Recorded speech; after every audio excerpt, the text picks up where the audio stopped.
Dear student, 6 semester history lesson third आपका फ्रांसीसी क्रांति थोड़ा लंबा लेसन है। आज इसकी हम वीडियो संख्या 13 देखेंगे। हम पढ़ रहे थे नेशनल कन्वेंशन, आपको याद होगा नेशनल कन्वेंशन हम पढ़ रहे थे।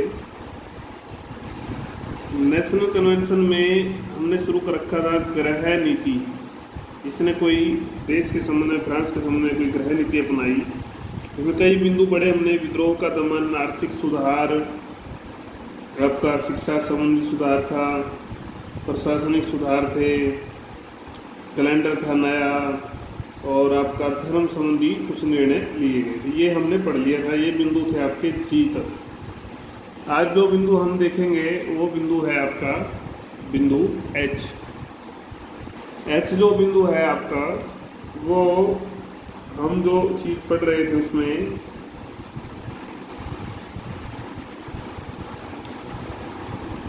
दूसरा जो बिंदु है वो गृह नीति है। उसका दूसरे बिंदु का ये आपका एच बिंदु है। कई बिंदु पढ़ लिए हमने जी तक। तो एच बिंदु जो है वो है नवीन माप तोल प्रणाली। नवीन माप तोल लेकर आए, गृह नीति में का हिस्सा है। ये क्या होता है इसमें, इसको समझेंगे। नेशनल कन्वेंशन से पहले एक समान पत्ती नहीं थी, तभी तो लेके आनी पड़ी। पहले एक समान नहीं थी। 1799 में स्टेट जनरल के चुनाव में जन सामान्य द्वारा शिकायतें दर्ज कराई गई थी। उन शिकायतों में यह भी अनुरोध था कि प्रणाली एक जैसी हो पूरे फ्रांस में। तो इससे पहली संस्थाओं ने भी प्रयास किया था, लेकिन वो कामयाब नहीं हुई। अब फ्रांस में अंतर्राष्ट्रीय जो थी मीट्रिक प्रणाली, अंतर्राष्ट्रीय मीट्रिक प्रणाली को अपनाया गया, जिसमें 10 के गुणज के आधार पर मीटर, गुणज मतलब 10 की गुणा की जाएगी, 10, 100, ठीक है, 1000, गुणज के आधार पर लीटर, मीटर, किलोग्राम, टन, ऐसी जो यूनिट है वो आई, उनको स्वीकारा गया। यह जल्दी फ्रांस में इसकी पहचान बन गई, अपना लिया गया। कुल मिलाकर हम समझे तो पहचान का मतलब ये है। और इससे व्यापार को विकसित किया। जन सामान्य ने स्वीकार किया कि नेशनल कन्वेंशन ने उनकी शिकायतों को महत्व दिया है, उनको सोल्व किया है। आई बिंदु है आपका न्याय व्यवस्था में बदलाव। न्याय व्यवस्था में क्या बदलाव आया, इसको देखेंगे। क्रांतिकारी निर्णय लिए, क्रांतिकारी परिवर्तन हुए। परंपरागत जो पद्धति थी न्याय की, जो व्यवस्थाएं थी, जो संस्थाएं थी, उनको निरस्त कर दिया गया। न्यायाधीशों को योग्यता के आधार पर रखा गया। पहले की तरह ऐसा नहीं था कि पद खरीदे और बेचे जा रहे थे। और अब उनको अच्छा वेतन भी दिया गया। पहले उनको वेतन नहीं दिए जाते थे, वो क्लाइंट से ही जो जीत जाता था उससे कमीशन फीस जो भी है वो लेते थे। पुराने सामंतों से अधिकार वापस ले लिया जाता है। और कानून का शासन, हम ये कम से कम 20 पाठ में 10वीं बार ये पढ़ रहे होंगे, 10वीं बार में 7वीं 8वीं बार जरूर पढ़ रहे होंगे। कानून का शासन, सामाजिक असमानता को समाप्त कर सबको बराबरी का दर्जा दिया गया। इसमें ये बात भी हम काफी बार पढ़ चुके हैं। उत्तराधिकार, उत्तराधिकार वह वसीयतनामा होता है कि भाई आगे इसके नाम मेरी जो है सारी चीज, अधिकार, प्रॉपर्टी रहेंगी। उनकी व्याख्या जो है वो बहुत अच्छे से की गई। कानून में स्पष्ट किया गया कि इसका मतलब ये होता है। विवाह व तलाक के जो नियम थे उनको सरल करके और स्पष्ट किया गया, लागू भी कर दिया गया तत्काल प्रभाव से। दास खरीद बेच पर रोक लग गई पूरी तरह से। उसके बाद तहसील स्तर से केंद्रीय स्तर पर राजधानी पेरिस तक के मुकदमों के विरुद्ध जो है बिल्कुल नीचे स्तर से लेके, तहसील से लेके और केंद्र तक पूरा जो है तहसील से लेकर अपील की व्यवस्था की गई मामलों में। न्यायालयों में फ्रांसीसी का प्रयोग अनिवार्य था। फ्रांसीसी भाषा को राष्ट्रीय भाषा घोषित कर दिया गया था, हमने पहले पढ़ा था। तो अब इसको न्यायालय में भी अनिवार्य कर दिया गया। जजों का निर्णय जो क्षेत्र था वो भी निश्चित किया गया। निर्णय क्षेत्र दायरा जो है कहाँ तक के केस वो लड़ सकते हैं। ऋण न चुका पाने की स्थिति में अब बंदी नहीं बनाया जा सकता था ऋण के मामले में। इस संविधान को फ्रांस में शक्तियों का स्रोत वर्णन किया गया है। संविधान से शक्तियाँ आती हैं सारी, न कि किसी शासक से आएंगी। जे बिंदु है राष्ट्रीय उत्पादन में वृद्धि। इसको भी आपको अच्छे से समझेंगे क्या था। हम पढ़ के आए थे कि पहले तो अर्थव्यवस्था काफ़ी जो है डूबी हुई थी, व्यवस्था खतरे में पड़ गई थी। लेकिन अब ये जो संस्था आई इसने क्या किया, कृषि का, उद्योग का और व्यापार का आपस में जोड़ा, इसको आपस में इनका संबंध स्थापित किया। कृषकों को सहायता दी गई, हर प्रकार की सहायता देकर मानवीय और प्राकृतिक संसाधनों के साधनों के प्रयोग से बेरोजगारी हल होती है। साथ में कृषि उद्योग व्यापार की दिशा भी बदली। कई गुना जो है राष्ट्रीय आय में और व्यक्तिगत आय में वृद्धि हो जाती है, ये देखने को मिलती है। उसके बाद हम बात करते हैं, चुंगी व्यवस्था बिल्कुल समाप्त हो जाती है।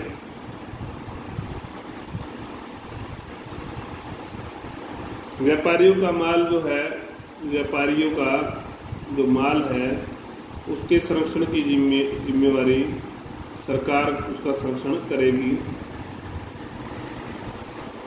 उद्योगों को कच्चा माल देने का, तैयार माल खरीदने का कार्य भी, तैयार माल खरीदने और कच्चा माल देने, सारी चीज़ें किसने हाथ में ले ली? सरकार ने। सरकार ही सारे काम कर रही थी। कैदियों से कार्य लिए गए, निपुण जो कारीगर थे उनको भी सहायता दी गई। तो इन सब कार्यों से जो अर्थव्यवस्था है फ्रांस की, जो डूब चुकी थी, खतरे में पड़ गई थी किसी समय में, वो अब सुदृढ़ हो गई। इसके कारण कन्वेंशन कई प्रकार के अन्य निर्णय लेने में भी सक्षम हुआ। फिर बिंदु आता है कि प्रवासियों के बारे में निर्णय। मैंने आपको पहले ही बताया था, प्रवासी वो लोग हैं जो बाहर दूसरे देशों में रह रहे थे, फ्रांस के ही नागरिक थे ऐसे।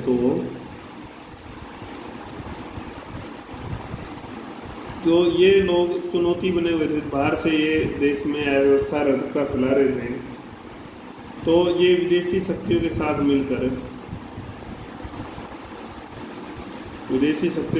मिलकर जो है फ्रांस सरकार पर जो है दबाव डालना चाहते थे। कुछ तो राजतंत्र भी पुनः स्थापित करना चाह रहे थे, कुछ लोगों की मंशा थी। कन्वेंशन ने इस संबंध में 8 सदस्यीय कमेटी बनाई। इसके रिपोर्ट के आधार पर मैंने एक रिपोर्ट दी। प्रवासियों के लिए 1 जनवरी 1793 का कोई समय तय कर दिया जाता है।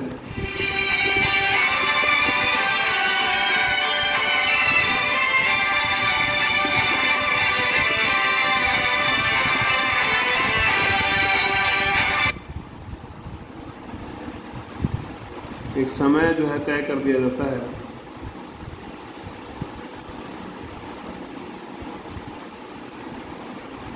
बीच में कॉल आ गई थी, काट दिया है इसको, कि ये जो तिथि थी इस तक फ्रांस में लौट आए इस तिथि तक। अन्यथा उनकी जो संपत्ति है, उनकी अगर वो नहीं आते हैं तो संपत्ति को राष्ट्रीय संपत्ति घोषित कर दिया जाएगा। स्पष्ट किया गया, क्या स्पष्ट किया गया साथ में, कि फ्रांसीसी को शपथ पत्र देकर उनको एक शपथ पत्र देना होगा और नए संविधान को स्वीकारना होगा आने से पहले। उस शपथ पत्र के अनुसार, और जो नहीं आएंगे, जो आएंगे नहीं, उनको बाद में प्रवेश नहीं दिया जाएगा। ये लो कानून जो है इन्होंने इस तारीख की तय करके बनाया। तो ये प्रवासियों को इस तरह से सबक सिखाया गया।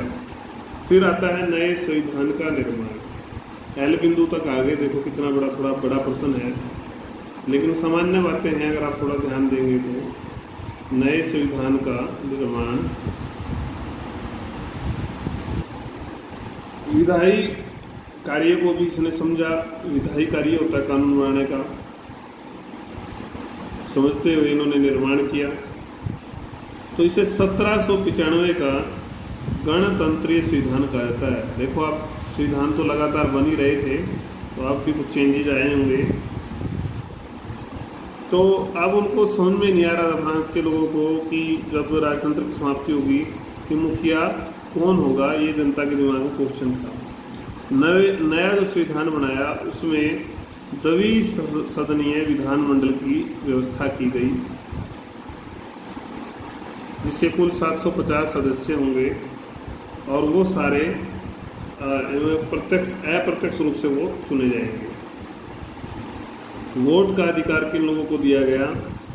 जो किसी भी रूप में सरकार को नियमित कर देते हो या नियमित आजीविका वो अपनी कमाते, उन लोगों को अधिकार दे दिया गया।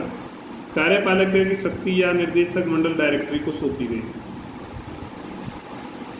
तो डायरेक्टरी को कार्यपालिका की जो है शक्तियाँ सौंप दी जाती हैं। इन सदस्यों को विधानमंडल के सदस्यों द्वारा चुना जाता था। डायरेक्टरी में 5 निर्देशक थे। कितने निर्देशक? 5 निर्देशक। प्रत्येक वर्ष एक रिटायर भी हो जाएगा, तो एक नया सदस्य आएगा।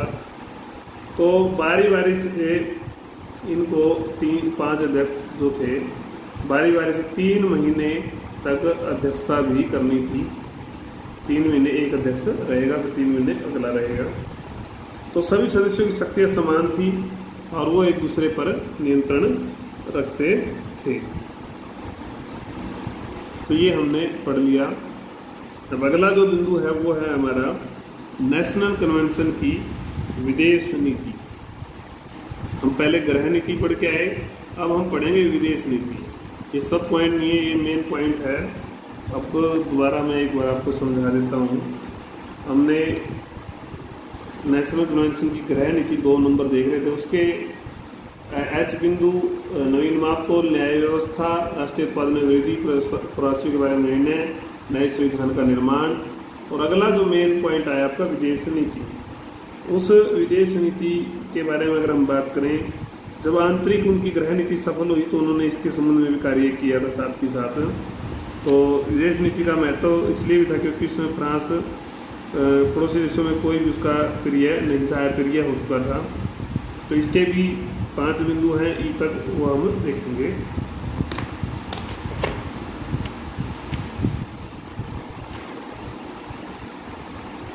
ए बिंदु, नई विदेश नीति की घोषणा होती है।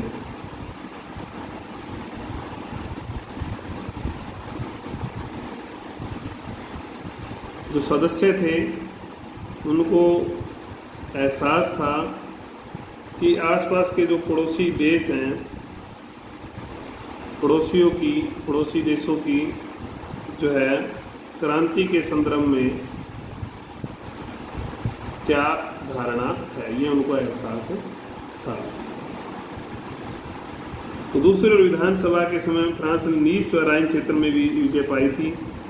इसी कारण सेना का विजय के प्रति उत्साह था। इन बातों के मध्य इस संस्थान ने क्रांतिकारी विदेश नीति अपनाए जाने की घोषणा की। यह घोषणा मातृभाव का आदेश नाम से जारी की जाती है। 19 नवंबर 1792 को। तो इसमें क्या चीज़ें होती हैं उसको समझेंगे हम। फ्रांस के अतिरिक्त यूरोप में किसी भी देश के लोग यदि निरंकुश राजतंत्र के विरुद्ध लड़ेंगे, कोई भी देश फ्रांस यूरोप में कहा केवल, अगर राजतंत्र के विरुद्ध लड़ता है, निरंकुश शासन के विरुद्ध लड़ता है, तो फ्रांस सहायता करेगा।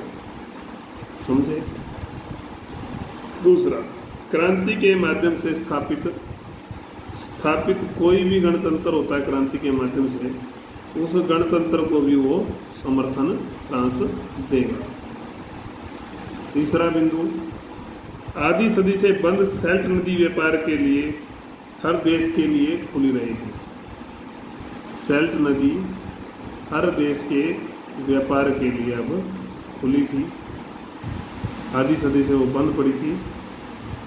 फ्रांस हर उस देश का सहयोग लेने व देने के लिए तैयार है जो गणतंत्र को मान्यता देता है। यूरोप का कोई भी देश यदि गणतंत्र के मार्ग में बाधा बनता है तो उसके अच्छे परिणाम नहीं होंगे, ये भी इसने कहा। अब आती है बी इसके बारे में।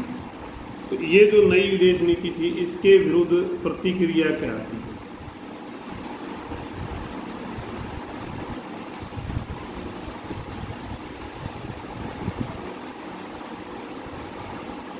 तो कई देशों ने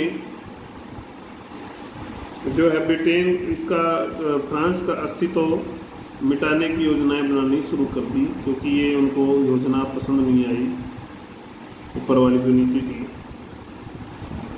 तो वो ब्रिटेन के नेतृत्व में इकट्ठे हो जाते हैं देश सभी जो अस्तित्व मिटाना चाह रहे थे फ्रांस का, और गुट का निर्माण होता है।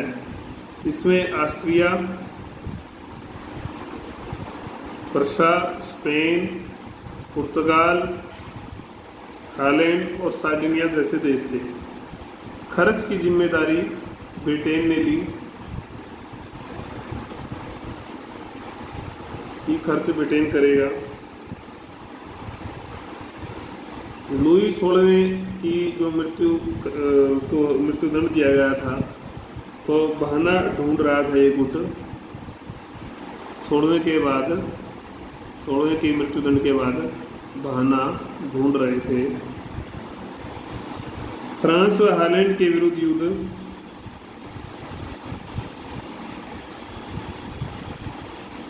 फ्रांस व हालैंड के बीच युद्ध 1 फरवरी 1793 के हुआ। इसके बाद इसने गुट ने जो है युद्ध की घोषणा कर दी। फ्रांस तैयार नहीं था इस युद्ध के लिए, तो उसको ऑस्ट्रिया से हार मिलती है।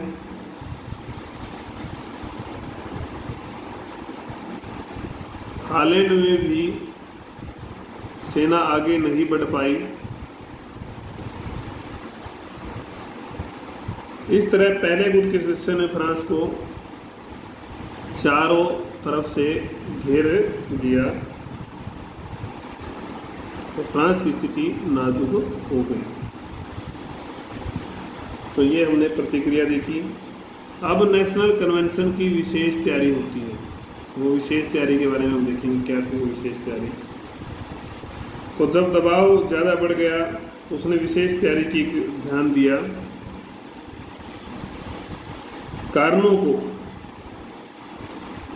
कारणों को रक्षा का प्रबंधक बनाया गया। रक्षा का प्रबंधक बनाकर 24 फरवरी 1793 को 3 लाख सैनिक भर्ती किए गए नए, और समाज के प्रत्येक वर्ग का समर्थन लेने के लिए कार्य किए गए। राष्ट्रवादी लहर को प्रचारित किया गया पूरे फ्रांस में। तो इससे सारा फ्रांस युद्ध की पार्टी बन जाता है। सारा फ्रांस जन जो है युद्ध में शामिल हो जाता है। पहली बार कन्वेंशन को लगा कि फ्रांस का हर नागरिक उसका साथ दे रहा है। लगा हर नागरिक साथ है, साथ दे रहा है। इस तरह से 1793 के अंत तक 7,70,000 की जो एक प्रशिक्षित सेना उनके पास तैयार हो गई। इसके अतिरिक्त प्रत्येक वर्ग ने सरकार को आर्थिक सहायता दी।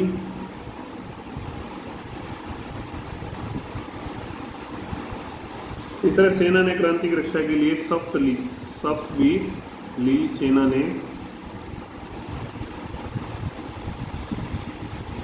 इसके बाद आपका बिंदु आता है डी, फ्रांस की विजय। फ्रांस की विजय तो गुट ने कल्पना नहीं की थी कि फ्रांस के पास इतनी बड़ी सेना हो जाएगी। इस सेना ने पहले रक्षात्मक लड़ाई लड़ी, फिर सीमा सुरक्षा की, अपनी सीमा को सुरक्षा किया। फ्रांसीसी सेनापति जॉर्डन और फुलगार्ज ने ऑस्ट्रिया के विरुद्ध मोर्चा खोल के ऑस्ट्रिया को पराजित कर दिया।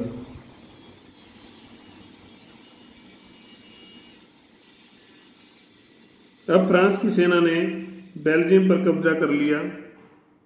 तत्पश्चात हालैंड भी उसके नियंत्रण में आ गया।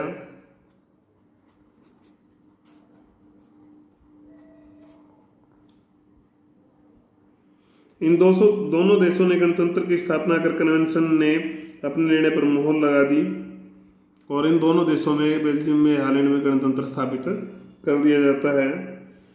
1795 के प्रारंभ में प्रशा ने वेसल की संधि के माध्यम से प्रथम गुट से अलग होने का फैसला कर लिया।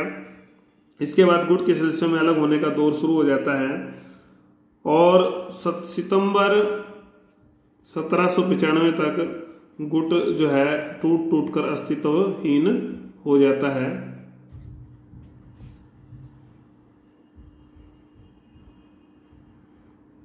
अक्टूबर को जो है 1795 को अंतिम अधिवेशन इसका होता है, फिर कन्वेंशन का। तब तक फ्रांस जो है सबसे शक्तिशाली, जो है सेना की दृष्टि से शक्तिशाली देश बन चुका था। विदेश नीति के संदर्भ में यूरोप के विभिन्न देशों में गणतंत्र की स्थापना पर बल दिया गया।